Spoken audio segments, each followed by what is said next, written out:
El título de esta presentación que presenta los usos o las reglas de los usos de por y para se llaman salgan para, pero por favor. En este contexto, para indica el destino, ¿no?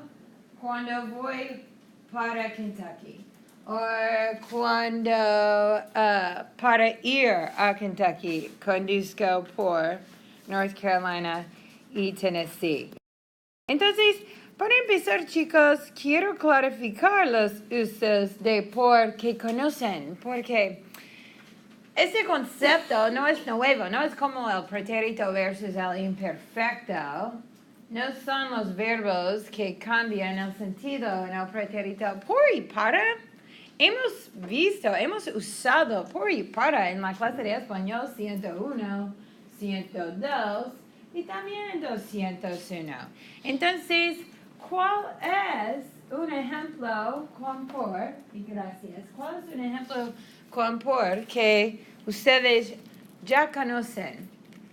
¿Cuál es un ejemplo con por? Un ejemplo con por. Denise. Por último. Fantástico. Por último. Un ejemplo. Sí, James. ¿Por qué? Muy bien. ¿Por qué? En forma de pregunta o de respuesta. ¿Por qué? Sí, exactamente. Para una explicación. ¿Otro ejemplo con por? ¿Más? Sí, Rosa. Por favor, ¿no? Muy importante también, Lauren. Por fin. Excelente. Por fin. ¿Cómo se dice, Lauren, por fin en inglés? Finally, ¿no? Por favor. Por fin. Peyton. Por eso. Por eso. Muy bien. Entonces, Rochelle, otro. Por ejemplo, ¿no? Por ejemplo. Ay, escribo mal y no tengo campo. Por ejemplo. Muchos usos de por que conocen. Entonces es fácil identificar, más o menos, los usos de por. Y con estas expresiones que nosotros conocemos bien, podemos examinar más usos específicos. Entonces, empezamos o no empezamos. La segunda pregunta comunicativa que tuvimos hoy es conduzco por Charleston. Y ahora vamos a ver más ejemplos con los usos de por y vamos a identificar por qué usamos por, ¿no? Estuvo en tráfico por 3 horas. Entonces, ¿qué quiere decir? Estuvo en tráfico por 3 horas. What's it saying? He or she was in traffic for 3 hours. So we can translate this as meaning for, but it gets a little problematic when we try to translate prepositions because prepositions in every language are so contextual. So, of course, how do you think you're going to be assessed on the supersite and on the test with por versus par? You're probably going to do what? Yeah, complete the sentence with por or para. So instead of trying to identify necessarily what it means in English, I want you to focus on the context clues.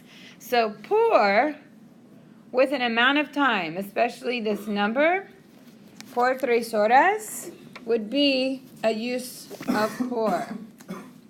So en sus papeles, necesitan identificar, escribir las pistas del contexto, the context clues.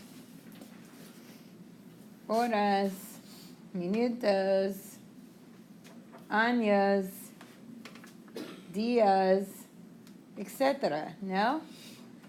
Un número que refiere a un periodo de tiempo, ¿no? Y aquí en sus papeles necesitan indicar 3 horas.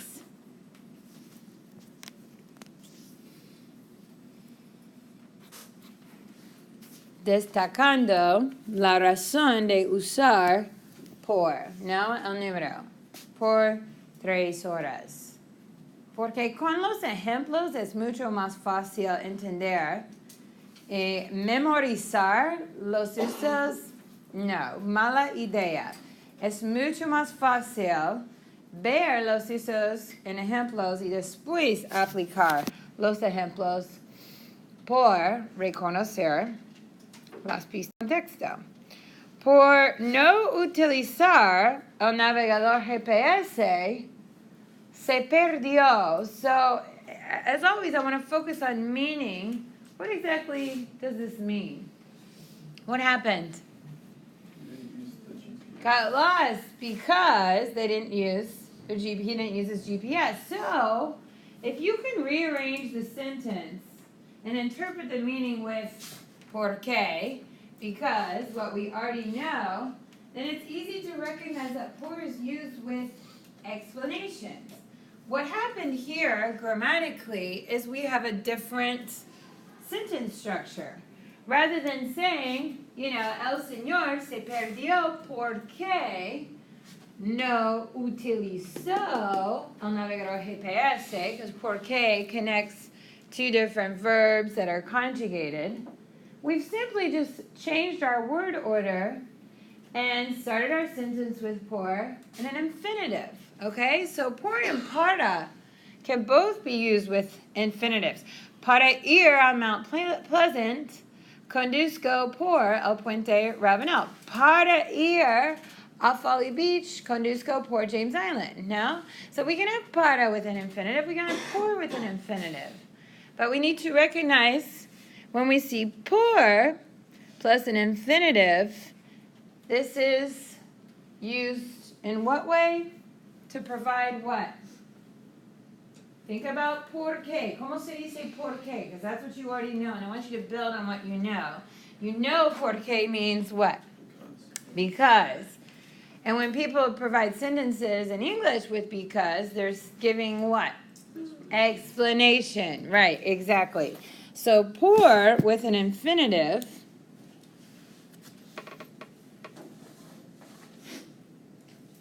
is used for an explanation, okay?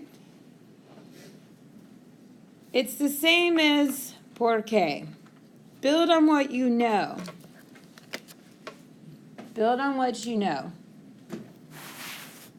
When you see por plus an infinitive, if it could be rearranged and we could, change the word order and plug in por qué, then we know that this is giving an explanation. So that's how you really want to assess. Because I think one of the hardest ways to distinguish por versus para is those infinitive ones. Okay? And we'll look at para with infinitives here in a second. Okay, otro ejemplo. Pagué $300 por estas llantas. So necesitan copiar el contexto que identifica el uso de por. So what's going on here? ¿Cómo se dice llantas? Tires. So what's this sentence simply stating?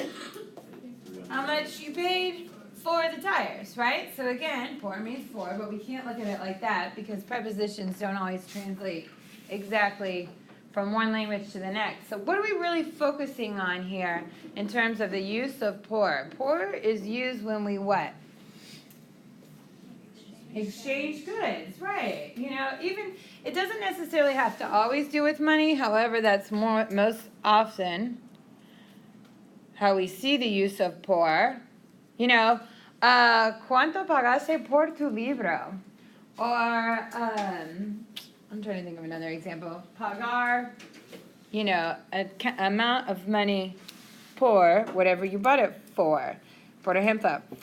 But we can also exchange things without using money. So don't just limit your understanding with this and your context clue. Oh, it's got $5. So it's going to be por.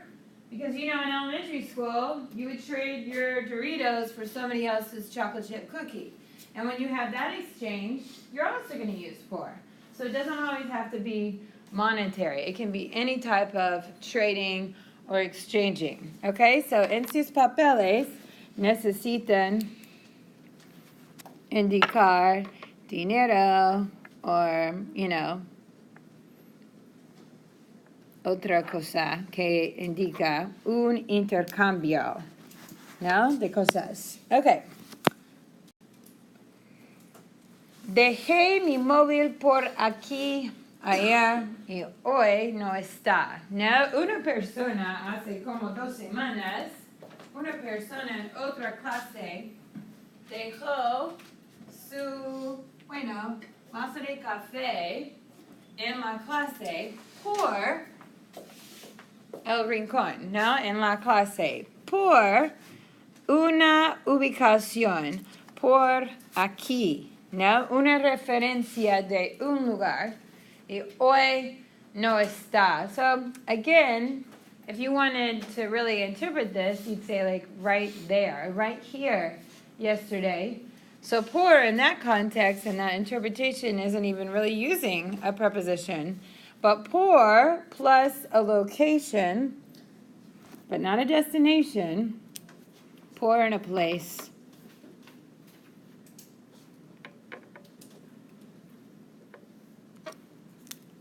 Is used to reference where something is or was or left. Por aquí. Where you put something. Like, ayer yo puse mi libro en mi bolsa or en mi mochila, pero hoy no está. Okay. Todos los días conduzco por la calle King. So we already talked about this one, conduzco por la calle King. Por is used in this example to state what?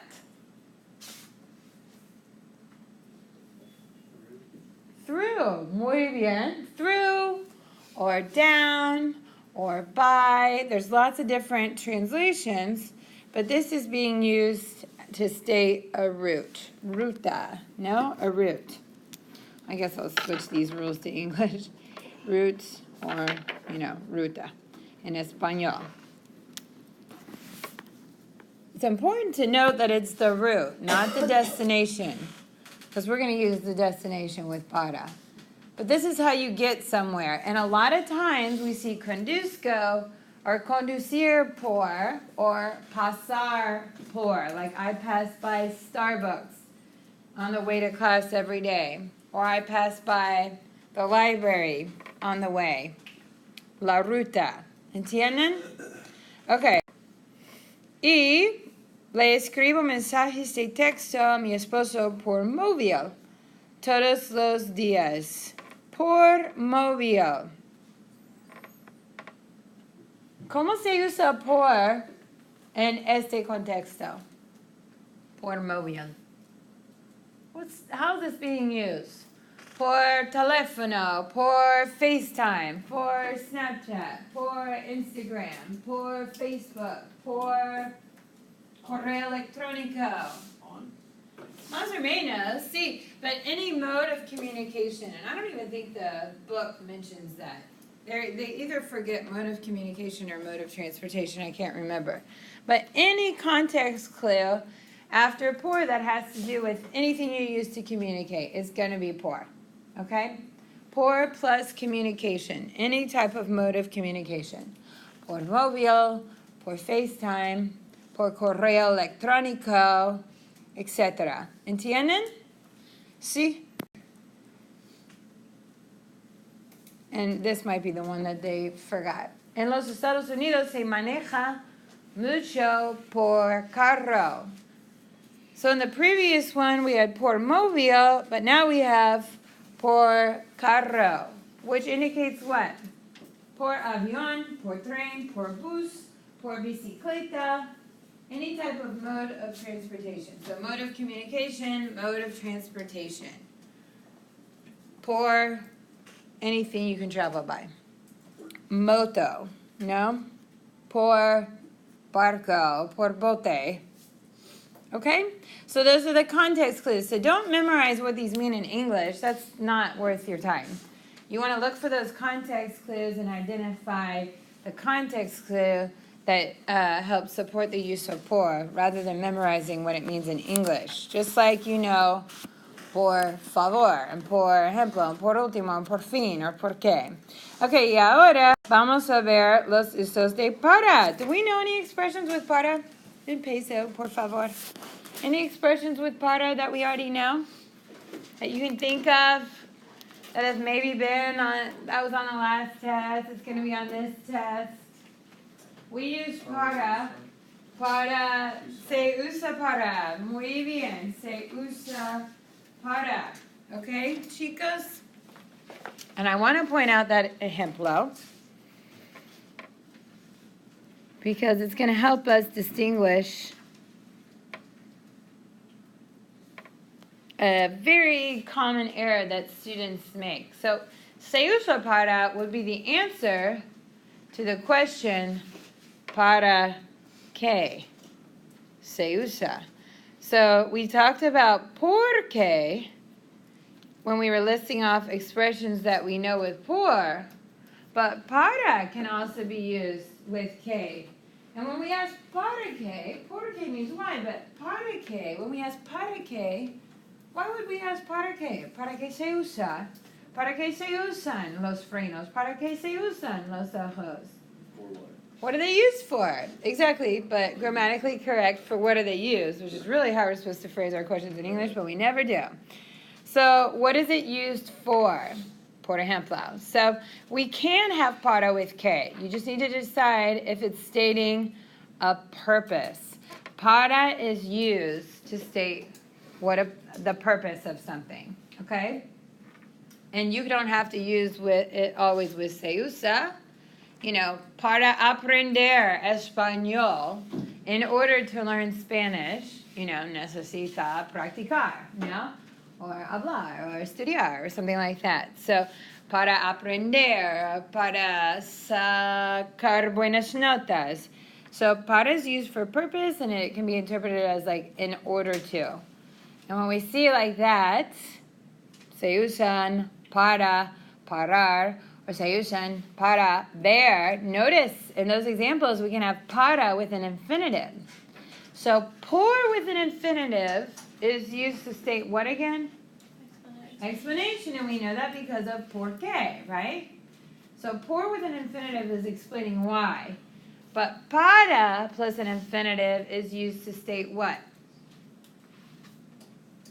Like, se usa para escribir, se usan para ver, se usan para caminar, se usan para hablar. A purpose, in order to.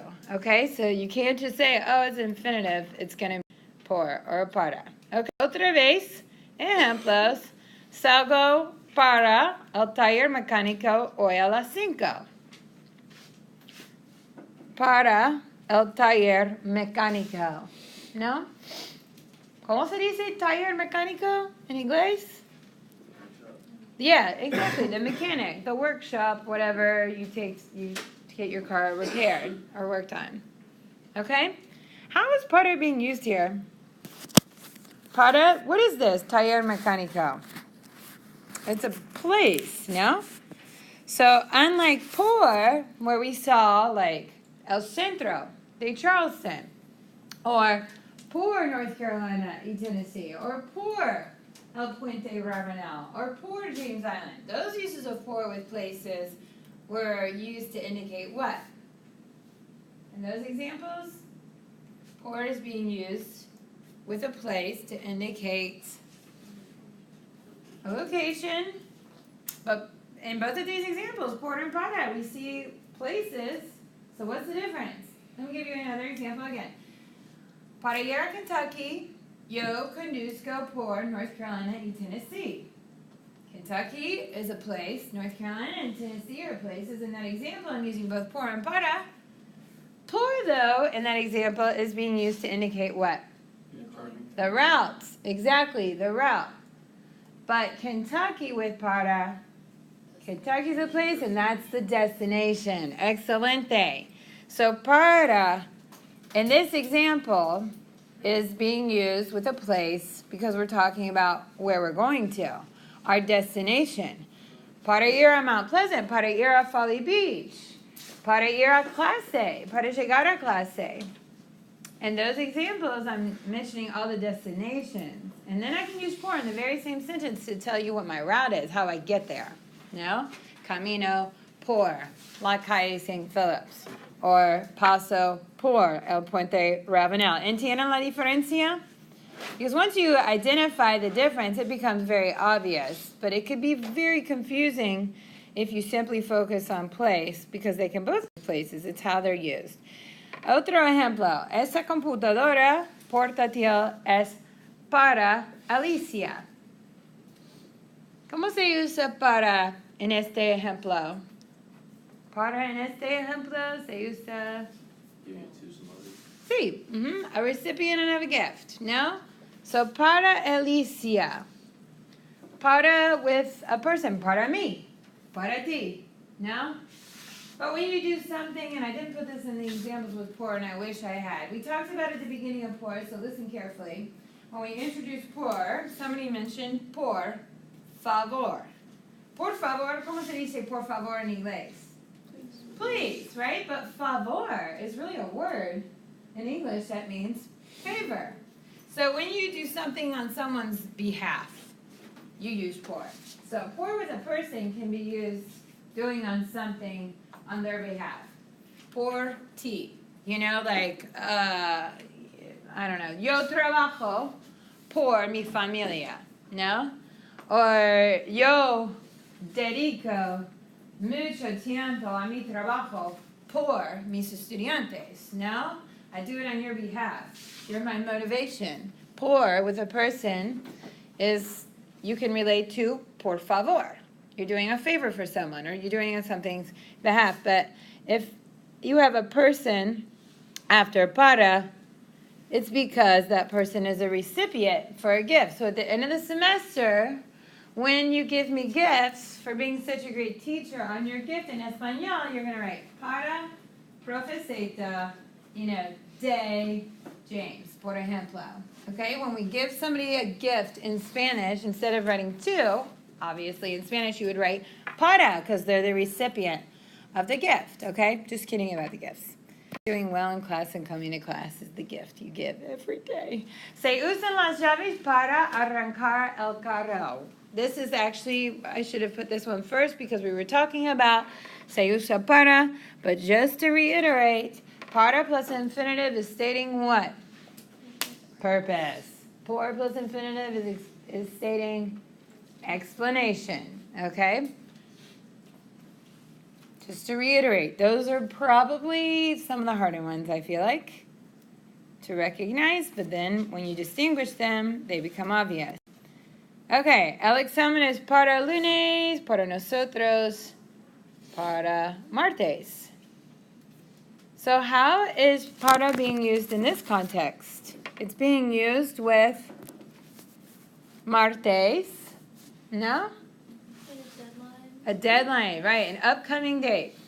La fiesta es para el sábado. El concierto es para, noviembre. La graduación, la celebración de graduación es para mayo, no? An upcoming date, a deadline, para. Okay, another use of para with an infinitive. And actually, this one is one of the harder ones, now that I think about it, versus por. Para ser antiguo, el televisor funciona bien. Okay, so I just want to break down this sentence and what it means, and then it'll make sense. So what do we know about this TV? It functions good. Right, it functions good, which is kind of surprising. It works well, because why? It's antique. It's old, right, it's antique, antiguo. So para with an infinitive can also be used to state a contradiction. Some sort of paradox. Para paradox. Maybe you can think about it like that if you know what a paradox is. Para paradox. A contradiction. Para estar enfermo, tú te ves muy bien. Or para ser bajo. Manu Ginobili juega bien al basketball, no? Para ser bajo. So we don't normally think short and being good at basketball. Una paradoja. Paradoja. Y trabajo para College of Charleston. So, trabajo para College of Charleston. Or, ¿quién más? ¿Tú trabajas, Denise? ¿Trabajas? ¿Tú? Yo sí. Sí, ¿dónde? Verde y Oh, sí. Walgreens. Walgreens. Muy bien. So, Denise trabaja para Walgreens. Mi abuelo también trabajaba para Walgreens. Now, so para with this place is being used to state what? Employment. Or like atletas. ¿Quiénes? En esta clase tenemos atletas. Oh, sí, Zach. ¿Tú eres atleta? ¿No? Or Peyton, tú también. Ustedes juegan deportes para College of Charleston. So it doesn't have to always be employment. It can also be any type of affiliation. Manu Ginobili juega para San Antonio Spurs. ¿Todavía? Muy bien. Okay. ¿Entienden los usos de por y para? ¿Y por qué? Bueno, debido a la hora, quiero presentar una cosita más, o hablamos de una cosita más. ¿Tienen más práctica? Por, thumbs up, para, thumbs down. Por o para, por o para. Por, thumbs up, para, thumbs down. Por o para, todos. Say, perdón. Por or para, just to indicate. En este contexto vamos a usar para. Para navegar en la red, you need an internet connection. Para navegar, is this an explanation? No, this isn't stating a reason why. This is stating what? Purpose. Okay? In order to. You can interpret it like that. Entrar en la clase por or para la puerta. Por or para, por or para, por or para. What was pouring? Thumbs up. Por or para. Por la puerta. Muy bien. ¿Por qué? Root. Muy bien. Through the door. Muy bien. Por or para. This one's difícil.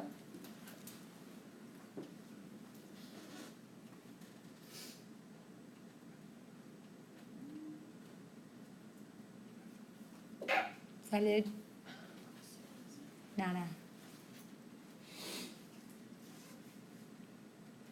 Por or para, chicos? Por. Por, because why? This is an explanation. We could rearrange the sentence and say, pusiste los frenos porque estaba nervioso cuando conducías. No, it's a reason why. Por or para. Oh, this is good because I didn't have an example for this, but we talked about it. Por or para with a person.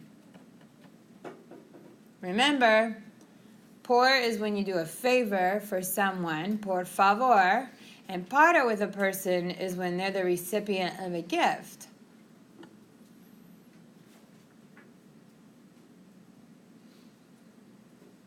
Entonces, la respuesta apropiada es por, ¿no? Por favor, un favor, ¿no?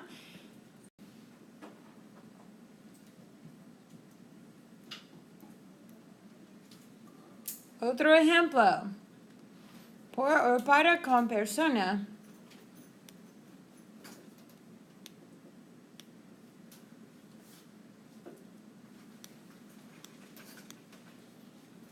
Por, chicos. Muy bien. Otro favor.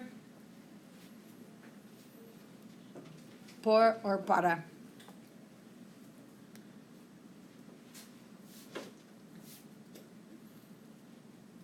Por o para.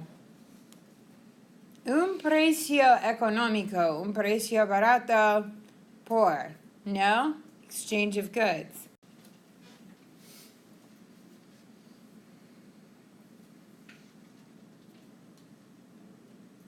Por o para, por o para. En este contexto, para. Muy bien. Para, paradox. ¿No? Una contradicción.